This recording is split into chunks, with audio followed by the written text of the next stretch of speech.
রাগ হয়েছো কেন? রাগ হয়েছো কেন? আমাকে বল, তুমি রাগ হয়েছো কেন? কেন রাগ হয়েছো তুমি? আমাকে বলতে হবে তোমাকে। আমাকে বলতে হবে তুমি কেন রাগ হয়েছো। না, তুমি আমাকে কামড় দিতে পারো না। না, তুমি রাগ হয়েছো কেন সেটা বলো আমাকে। তুমি ভাবে আমাকে কামড় দিতে পারো না, বলো কেন রাগ হয়েছো। না, বলবে না? বলবে না? আজ্ঞা আজ্ঞা করলে হবে না, বলো তুমি রাগ হয়েছো কেন, বলো। হ্যাঁ বলো, রাগ হয়েছো কেন? এটাকে কি বলে? এগুলোকে কি বলে আমাকে বলো। উঠতে পারো না নিজে নিজে, আবার রাগ হও আমার সাথে। ওই পুরীর রাগ। না না না না, ঠিক আছে ঠিক আছে, ওঠো। হ্যাঁ, দেখি।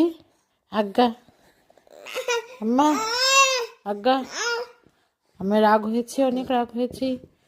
বাবা, বাবা এত রাগ। জি জি জি।